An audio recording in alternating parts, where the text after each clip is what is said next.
All right, let's dive right in. Today, we're breaking down a really fascinating earnings report from a true titan of the insurance world, Chubb. You know, it's a bit of a head-scratcher, isn't it? The world seems to be getting riskier all the time, but the company that's built to pay out for disasters just had a record quarter. So how on earth does that work? Let's get into it. To answer that, we've got to start with the headline results. These are the big, eye-popping numbers that really got Wall Street's attention and kind of set the stage for everything else. First thing you need to see is the earnings per share, or EPS. This is a huge deal for investors. The experts, the analysts, they were expecting around $6.33. But Chubb, they came in and delivered $7.52. That's not just a small win. That's a massive beat, and it's exactly what gets investors excited. Now, the overall revenue picture, it looks a little different. It actually missed what analysts were expecting. But here's where the insurance business can be a little tricky. The number that really matters to people in the know is something called net premiums written. That's basically the money from selling new policies. And that number, it grew by almost 9%. So the company's core growth engine was absolutely humming. And this number just drives that point home. They hit a record-setting core operating income of nearly $3 billion for the quarter.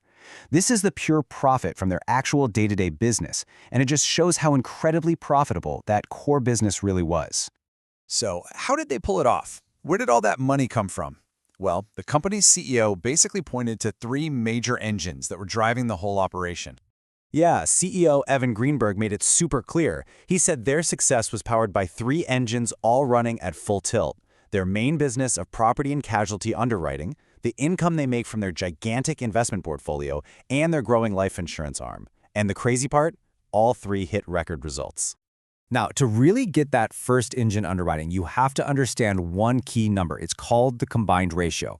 The best way to think about it is like this. For every single dollar Chubb brings in from premiums, this ratio tells you how many cents they have to pay back out in claims and other costs.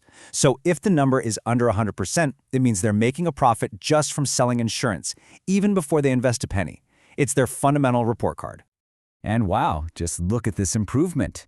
Their combined ratio dropped all the way to a record low of 81.2%.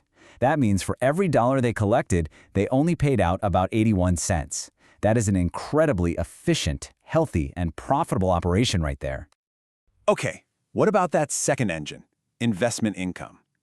You know how insurance companies collect all our premium payments? Well, they don't just let that cash sit in a vault. They invest that huge pile of money, it's called the float, before they need it for claims. In this quarter alone, the income from Chubb's investments hit a new record of $1.81 billion. When you have over $169 billion in assets to invest, that income stream becomes a massive profit machine all by itself. So we know their underwriting is best in class, and their investments are churning out cash. But where is the actual growth in new customers and new policies coming from? Well, if you look around the world, you start to see a really clear picture. I mean, check this out. The growth story is truly global, especially for their consumer lines. In just the fourth quarter, premiums from consumers in Asia shot up by a massive 25%. Latin America jumped 18%. And even in a mature market like Europe, they saw solid 7% growth. This shows there's huge demand for what they're selling, pretty much everywhere. And you don't have to just take my word for it. The CEO himself really hammered this point home on the earnings call. When someone asked him about Asia, he said, "The trend line for both regions is up, and Asia in particular, I'm bullish on the long-term opportunity." So you can see this isn't just some lucky quarter. It's a core piece of their long-term playbook. But of course, it can't all be sunshine and roses, right? Especially not in the insurance business, where risk is literally the name of the game. So what are the potential storm clouds on the horizon that the folks at Chubb are keeping a close eye on? Management was pretty upfront about the risks. The big one always is catastrophe volatility. Even in what was considered a light year, the industry as a whole still had to cover almost $129 billion in cat losses. That's a constant threat. Then you have things like foreign exchange rates swinging around, which is just part of being a global company. And of course, the insurance market is always getting more competitive. So you take those risks into account. How does the company feel about the year ahead? Let's get to our final section and see what they're forecasting for 2026. Honestly, this quote from CEO Evan Greenberg tells you everything you need to know about their mindset. Even with all those risks, he says, "We anticipate an excellent 26 with strong growth, macro conditions notwithstanding." That last part is key. He's basically saying they believe their business is so resilient they can thrive no matter what the wider economy throws at them. That's some serious confidence.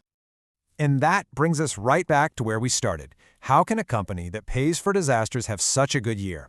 Well, Chubb's performance seems to suggest the answer is a powerful mix of disciplined underwriting, smart investing, and spreading your bets all across the globe. Which leaves us with one final thing to think about. In a world that feels riskier every day, is this kind of diversified global strategy the blueprint for true financial resilience?